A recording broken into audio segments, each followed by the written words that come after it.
Vamos con la tercera ponencia de la mañana y justo después vamos a tener tiempo para tomar un café. El tercer ponente de esta mañana es José María Esquiaga, que es arquitecto, sociólogo, ha liderado el urbanismo en Madrid y ha fundado su propia oficina de planificación.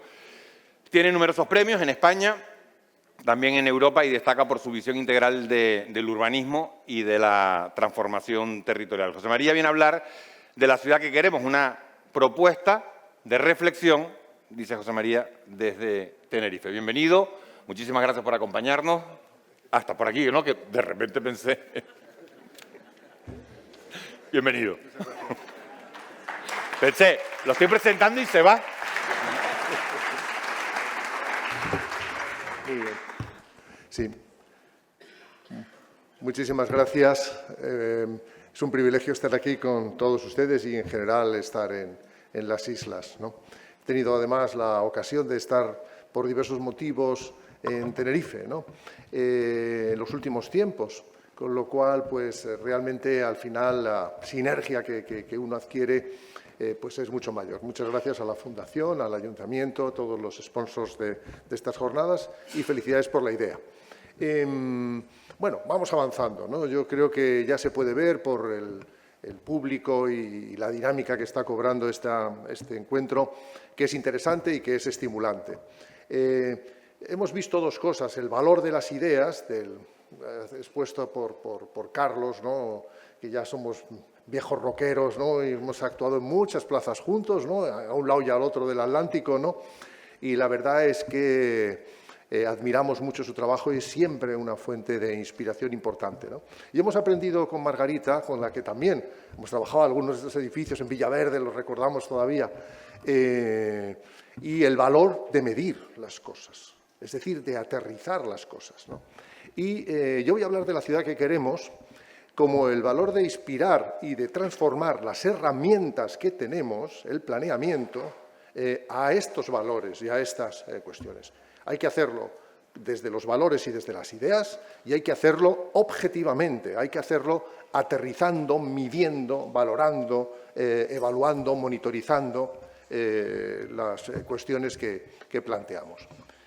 Por eso, el punto de partida que voy a tomar es la reflexión en 10 grandes ideas, 10 grandes puntos de ámbitos o de temas críticos para repensar el paradigma sobre el que se apoya hoy por hoy el planeamiento en España. Auguro algo para los que son urbanistas, están ya al tanto, y para los que no están familiarizados con ello. Estamos en un momento de gran cambio en el ámbito de todas las herramientas urbanísticas. Podemos decir que es el ocaso, el canto del cisne de un pensamiento y de un sistema urbanístico que arrancó en el siglo pasado, en Europa con el primer tercio de siglo y en España en los años 50, y que ha dado de sí lo que podía dar de sí. Ahora mismo hay una enorme crisis entre la capacidad intelectual que tenemos para pensar, diagnosticar y entender la ciudad y el territorio, y la gobernanza. Empezando por la gobernanza, por la coordinación entre las administraciones y, entendiendo por gobernanza, la traslación del conocimiento a la toma de decisiones concretas y, además, en el ámbito político. Para que visualicen lo que quiero decirles, les pongo un ejemplo y luego ya seguiremos con el trantrán de la presentación dentro de mi disciplina de los 20 minutos que tengo asignados, ¿no? Hace poco me tocó, con un encuentro que tuvimos con la American Planning Association en Nueva York, sobre el tema de catástrofes, ¿no? Ellos hablaban del Sandy, hablaban de Cedar Rapids, hablaban de Tokio y el servidor le tocó hablar de la Dana, ¿no? Donde habíamos trabajado en el entorno metropolitano de Valencia, precisamente con Miriam García, aquí presente, ¿no? Es difícil encontrar un lugar de España donde se tenga mejor preocupación sobre el territorio y su sensibilidad, el plan de la huerta, el plan del litoral, sobre el conocimiento de los problemas asociados a los riesgos, particularmente el de inundación. Patricova, un plan de acción territorial específicamente dedicado y orientado a la prevención e identificación de los riesgos de inundabilidad. Elaborado en 2003, repensado en 2015. Pero ¿qué ocurre con la gobernanza? Sí, está pensado y hay las herramientas intelectuales, pero no hay planes territoriales a nivel metropolitano que articulen una cosa y otra. ¿Y de cuándo creen que son los planes municipales de los municipios que quedaron anegados en la riada? De los 90. 35, 40 años. Antes de Google. No puede ser que tengamos inteligencia artificial para detectar los riesgos y tengamos predigitalidad en la gobernanza que regula la relación real de los ciudadanos con su territorio. ¿Cómo se dan las licencias? ¿Cómo se previene a los ciudadanos? Escuchando a los norteamericanos, me di cuenta, por ejemplo, que el tema de la alerta, unos 4 millones y pico de personas viven en zonas en España, en zonas inundables. Y la pregunta que yo me hago, bueno, me da igual si son 4 o 5 millones, ¿lo saben? ¿Cada uno de ellos lo sabe? ¿Debería saberlo? Yo creo que ahí está el problema y es uno de los temas críticos que quería plantear. Dicho esto, arranco con la cuestión de que, en efecto, como señala Carlos, vivimos en el mundo de ciudades, ¿no? Y gran parte del pensamiento que estamos ahora mismo planteando arranca de esa cuestión. Tuve la ocasión de trabajar y tener relación con la gestación de la agenda urbana en la época que estaba Joan Clos al frente de ONU Habitat y luego en el grupo motor de la agenda urbana española, donde me tocó el tema 10, que aquí en el documento estratégico de Tenerife es 2 líneas, ¿no? Que es mejorar los instrumentos y la gobernanza. Era, digamos, al final el patito feo de los 10, empezando el brillante, era un nuevo modelo territorial, racional, etcétera, etcétera, ¿no? Y al final, bueno, hay que hacer nuevos instrumentos. Pues auguro, o se renuevan los instrumentos en condiciones, o casi ninguna de estas cuestiones que estamos hablando va a ser factible. En el caso concreto español, la Agenda de Naciones Unidas planteó que era muy importante que los municipios y sobre todo los países se dotaran de herramientas legales y la importancia del planeamiento en un momento de crisis sobre la cuestión. En España lo tenemos. El problema es de adecuación del planeamiento. Tenemos un planeamiento municipal, los planes generales de ordenación urbana, en los que no se cree y que están cada vez más desactualizados en el conjunto de España, el caso concreto de la Dana, pero en Madrid, por ejemplo, tenemos una ley de 2001, de Ley del Suelo 2001, modificada muchas veces, pero de 2001, solo el 20% de los municipios del total de la región, y menos en términos poblacionales, está adaptado a una ley de 2001, lo cual significa que el planeamiento no planifica. Si los instrumentos que tenemos para augurar y plantear escenarios de futuro no sirven, ¿para qué sirve? Y esa es la pregunta. Sin embargo, regula los derechos de propiedad del suelo. Sobre eso se dirimen muchísimos intereses y muchísimas cuestiones, ¿no? Pero le falta ese impulso, ese músculo, que es lo que aquí se señala, ¿no? Hay que plantear unos nuevos objetivos para esta, y a mi modo de ver, estos objetivos deben ser herramientas que inspiren los nuevos marcos legislativos. Ahora mismo estamos en un momento de convivencia muy interesante. Los municipios están perezosos de renovar sus planes de ordenación urbana y se han encontrado que pueden hacer las agendas urbanas, además con una buena subvención del Fondos Next Generation por parte del Ministerio, ¿no? Y están optando por ese punto. El momento clave es cuando ambas cosas se fundan. Aquí mismo en Tenerife tienen un plan estratégico, pero están realizando también el plan de ordenación urbana, ¿no? ¿No debería ser estratégico el plan de ordenación urbana? Pues sí. ¿Pero la ley canaria lo permite? Pues no. Luego hay que modificar la ley. En el caso madrileño se ha empezado paso a paso. Se ha creado el Plan Estratégico Municipal, que es un plan, y además es un plan dentro de la esfera de la ordenación del territorio. Nadie sabe bien qué es, por eso es muy interesante escuchar a Carlos Moreno y a Margarita y tantas personas que inspiran contenidos para ese plan, ¿no?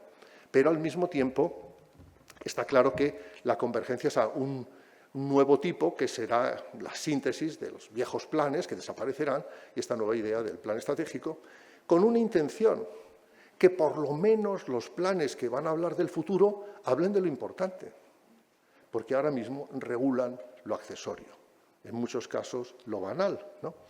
Y esa es un poco la cuestión clave que quería señalar. ¿Cuáles serían los puntos, a mi modo de ver, los cambios de paradigma?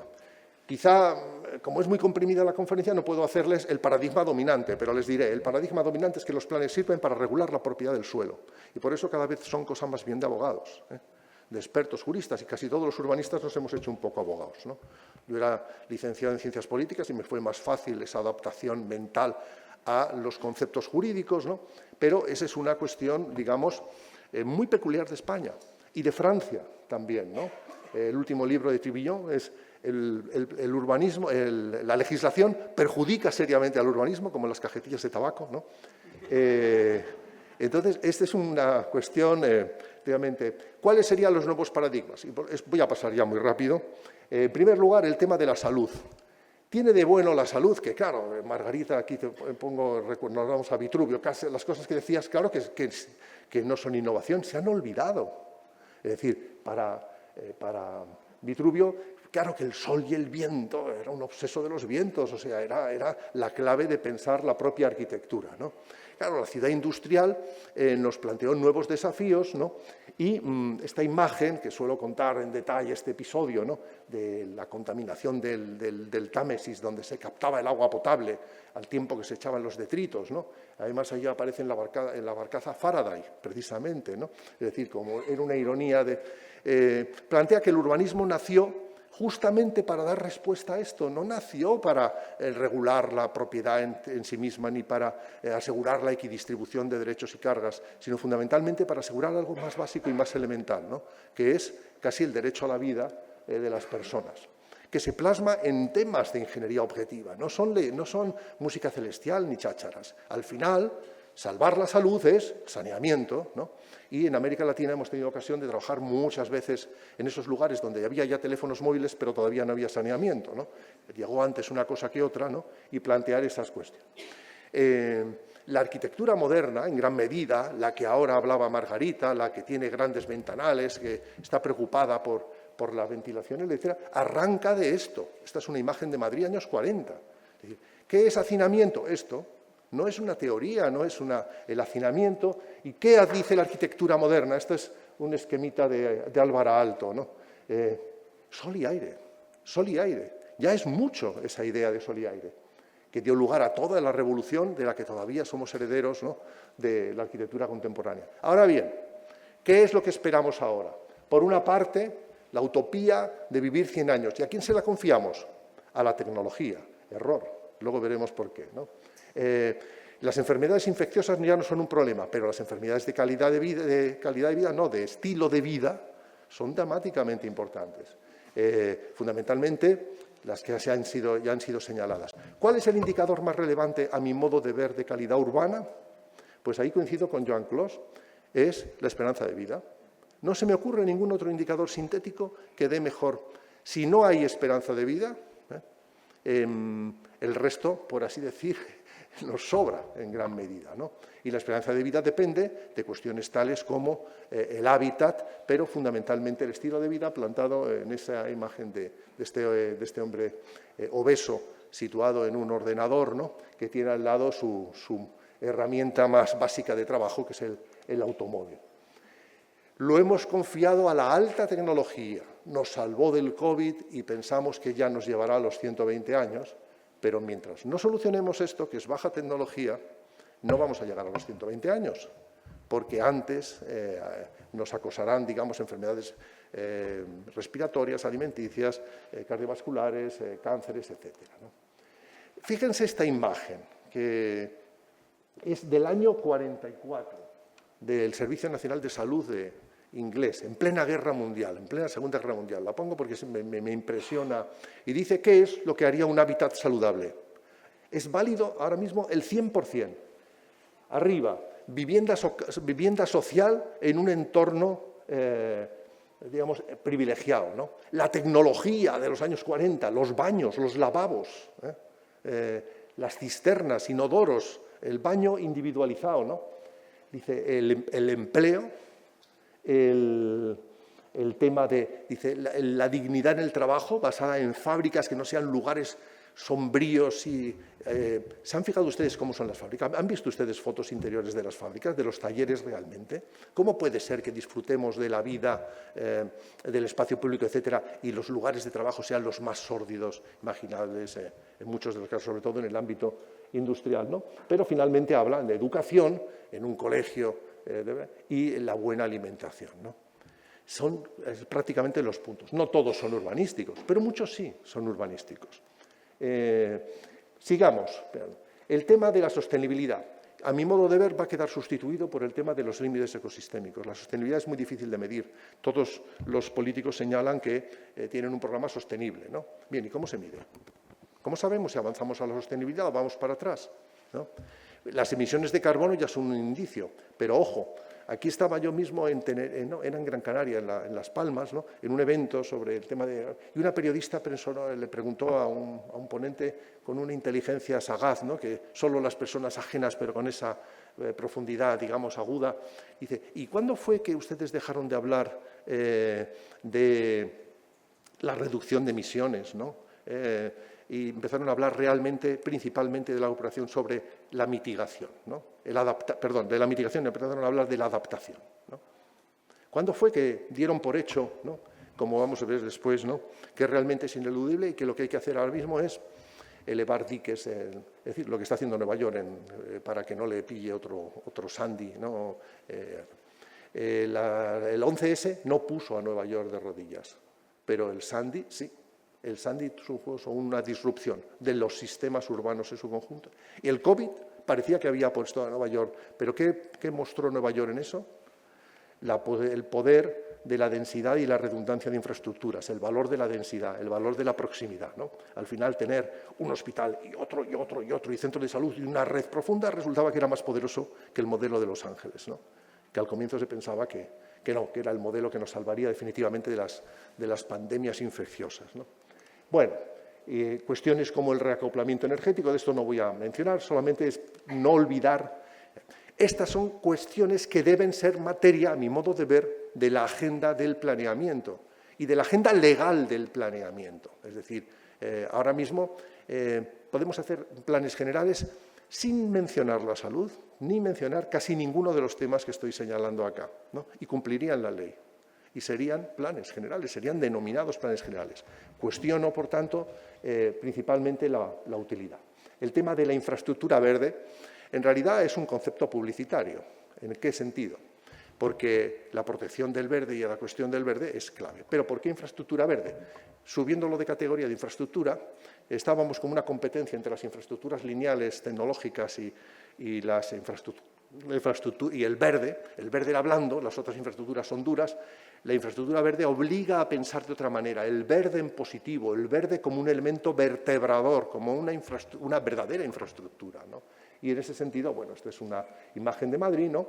De un enorme proyecto que estamos ahora mismo en desarrollo, donde, bueno, se empieza a pensar desde abajo, se empieza a pensar primero por los corredores verdes, se empieza a pensar primero con la topografía y la biografía de esa propia geografía del territorio y luego lo que viene después, ¿no?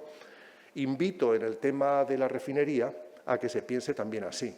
Yo llamaría ya al estudio y echaba en falta, ya me puse a empezar a estudiar el asunto, ¿no? ¿Cómo fue aquello antes de? Hay que reconstruir la memoria de la geografía, ¿no? Para empezar a tener las claves geográficas de cómo puede ser el futuro. Ahí el pasado nos puede dar, no como revival, porque no había nada, evidentemente, ¿no? Pero sí como referencia de lo que se puede reconstruir, ¿no? El tema del paisaje, del cual pues Miriam es maestra y por tanto no voy a insistir, y cuestiones como el tercer punto, el de la resiliencia y el cambio climático. Es obvio que estamos en esta realmente, es decir, tenía mucha razón la periodista cuando señalaba que era por qué ya no hablamos de mitigación, sino porque realmente ya es el referente. Las catástrofes, lo que es novedoso es que las catástrofes, esta que es de Medellín, en Colombia, esto es una catástrofe recurrente, es anual, ¿no? En España estamos tan impactados porque no estamos acostumbrados a danas tan potentes. La dana no pasó en la región, en la parte peligrosa de la conurbación, digamos, del propio Valencia. Es en el norte, no es en el sur. De haber sido en el norte, seguramente tendríamos una catástrofe de unas dimensiones, hubiera sido todavía más grave. ese carácter de universal de la cuestión, esta foto que yo creo que también que nos impresionó, ¿no? Que ponía de manifiesto otra cuestión colateral que no me resisto a decir, a pesar de que me quedan ya muy pocos minutos, que es la cuestión de que mostró la enorme dependencia del automóvil, ¿no? El drama de esas familias que en televisión decían, hemos perdido los 2 automóviles y la moto de casa, ya no puedo ir a trabajar. Bueno, porque estamos en un país relativamente protegido en materia de empleo, etcétera, ¿no? Esto en Estados Unidos habría sido una catástrofe, una ruina y hambre, digamos, para muchísimas familias, esa imposibilidad del trabajar. La ciudad justa. Este es otro tema que fundamentalmente, yo creo que sí que afecta, y este es más, no con el criterio de equidad, pero sí con el criterio de buena distribución. Coincide la justicia con la buena distribución de los bienes públicos. Y el urbanismo es casi la herramienta mejor que tenemos para distribuir equilibradamente los bienes públicos. Y además de una manera normativa, coercitiva. Estos son unos mapas que hacíamos de Madrid, donde se pueden ver, es que la ecuación es matemática. Tenemos mapas de los años 30 donde se veía cómo en el sur de Madrid, en aquella época, el barrio de Lavapiés, ¿no?, se concentraba la mortalidad, ¿no? Ahora se concentra no la mortalidad, afortunadamente, porque por fin los bienes públicos hacen que sea inelástico esa cuestión en relación con la zona de residencia, pero renta y calidad residencial es matemático. Es decir, ahora que tienen la posibilidad, con datos abiertos, de trabajar con los datos de la agencia tributaria y tener posecciones censales, los datos de renta de cualquier lugar de España, crúcenlo con cualquier cosa y verán los resultados. Son impresionantes. Es el elemento más determinante. El tema que en Tenerife sí es clave es el tema de la fragmentación. Es un territorio enormemente fragmentado, ¿no?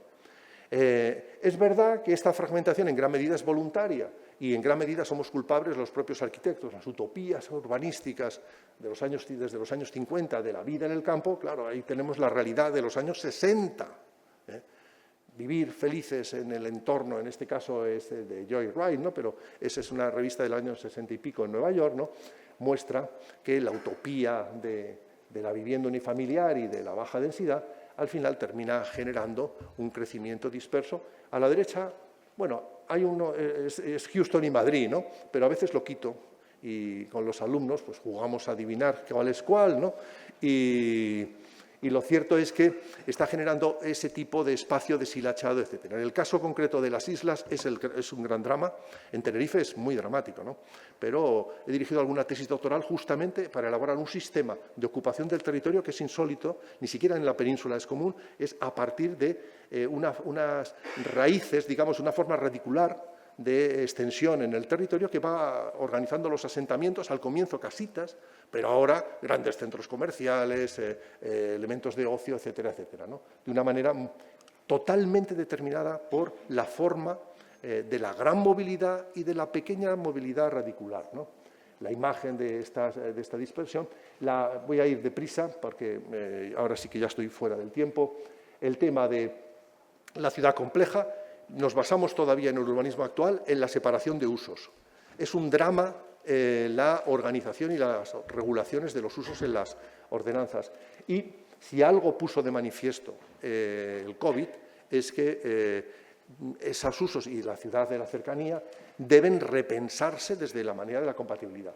Fíjense esta portada de un libro que prologa Jan Gehl, este maestro de Dinamarca, ¿no?, de Copenhague, ¿no?, que también ha inspirado tantas ideas de la importancia del espacio público, ¿no? Su primer libro se llamaba así, La vida entre los edificios, ¿no?, cuando a ningún arquitecto le interesaba qué pasaba fuera de su edificio, ¿no? Realmente eso era una vida residual. Bueno, casi nada de lo que viene aquí se puede hacer en las ordenanzas de Madrid, ¿eh? Pues esto era la portada, pues, ¿no?, la panadería.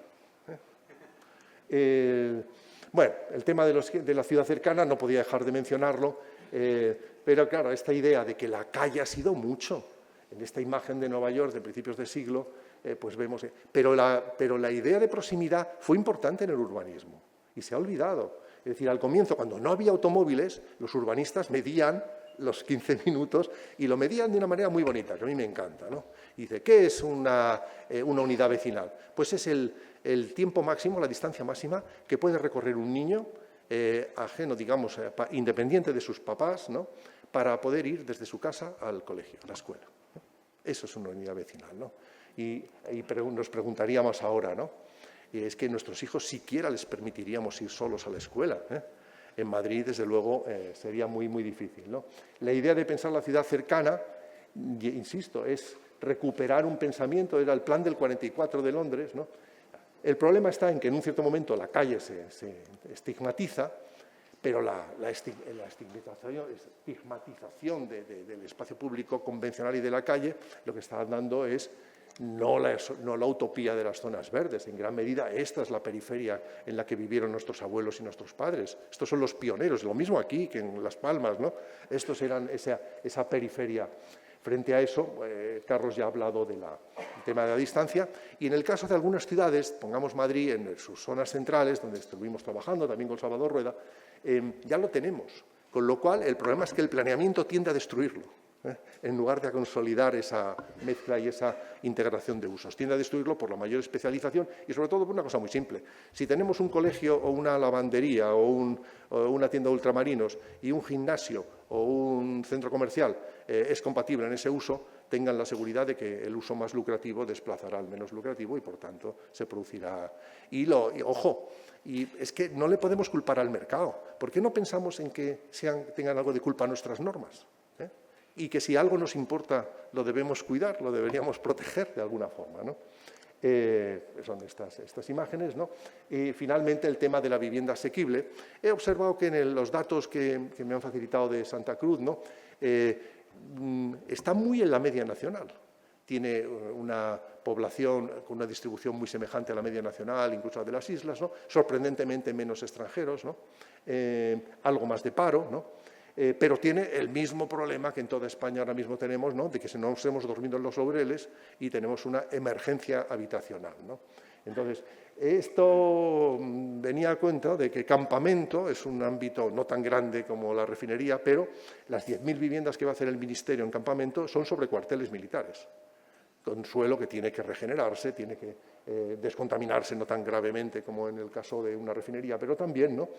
Y que lleva 20 años. Este proyecto es nuestro, pero es de hace 20 años, pero 15 años, ¿no?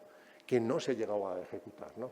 La idea de la calidad de la vivienda, ya voy a acabar, tiene otro elemento que Margarita ha defendido siempre en su vida, que es, afortunadamente, Anne Lacaton y Basal, ¿no?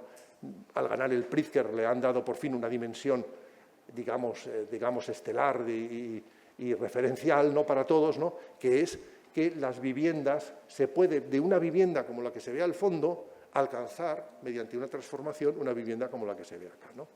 Finalmente, dos puntos, esto sí que es el final. La idea de que hay dos colectivos, estoy hablando de la diversidad, esta era una familia estándar, este edificio es de Las Palmas, esta torre del puerto, que está de Ábalos y Herreros, ¿no? Pero hay dos colectivos que han estado particularmente olvidados en la ciudad, niños y mayores, ¿no?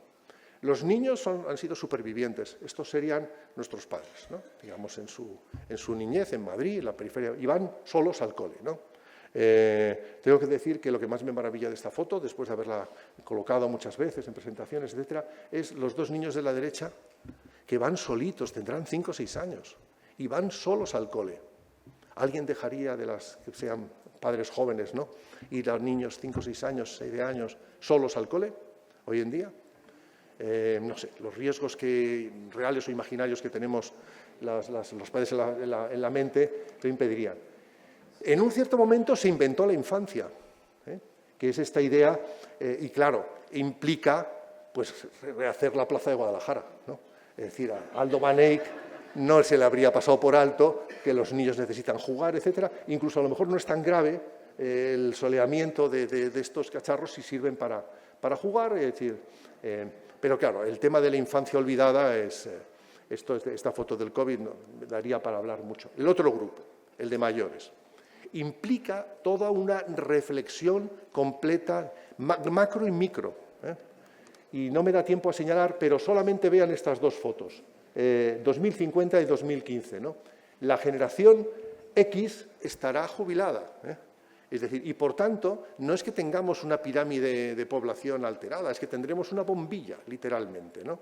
Y para entonces no se ha planteado una revolución tendremos una vejez, no puede ser más la vejez urbana como de estas señores. Esta foto la hice yo antes de que se soterrara la vía del tren en Arganzuela, en Madrid, ¿no? Es decir, era así. O sea, pasaban no esperando que pasara el autobús, que pasara el tren, ¿no? Frente a eso, la idea de, como dicen acá, ¿te acuerdas cuando había escaleras?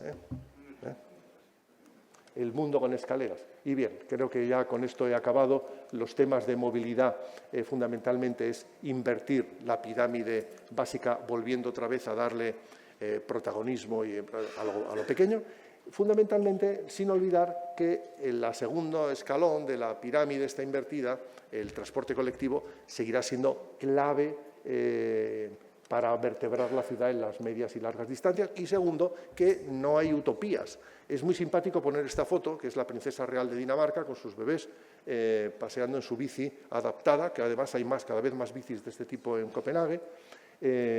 Pero las bicis son agresivas en Copenhague, prueben a ponerse en un carril bici, y han decidido hay que separar hay que proteger a los peatones de las bicis. Los puentes ya no tienen un solo carril, tienen ya dos. Es decir, la tecnología, cuando se mide, como hace Margarita y su equipo, empiezan a verse que hay conflictos que hay que resolver en todos los frentes.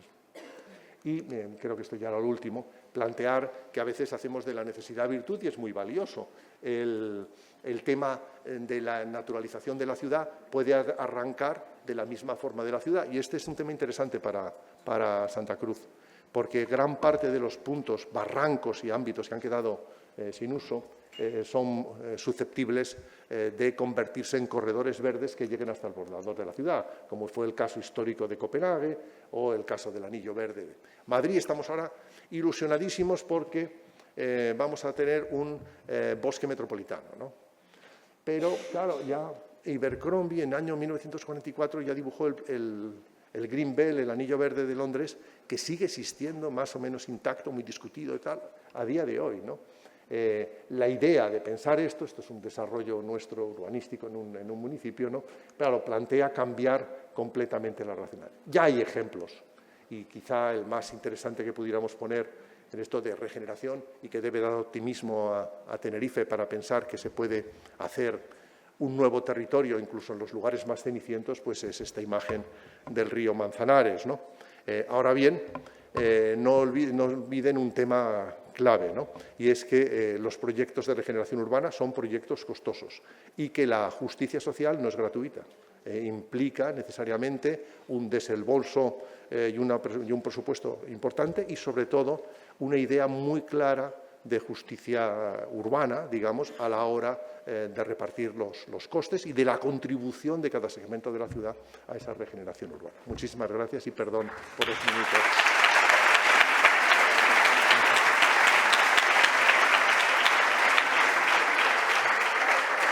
Bueno, muchísimas gracias a José María. Con él finalizamos este primer bloque temático destinado a la planificación urbana sostenible. Luego habrá oportunidad de hablar con todos ellos. Vamos a hacer una mesa redonda con todos los intervinientes de la mañana de los dos bloques temáticos y ustedes van a poder hacer las preguntas que consideren. Nos ha hecho mirar hacia atrás porque decía qué había en la zona de la refinería antes de la refinería y tendríamos que remontarnos al año 1930, que fue cuando se inauguró la refinería. O sea, ¿qué había allí? Eran fincas y eran fincas en las afueras de Santa Cruz de Tenerife.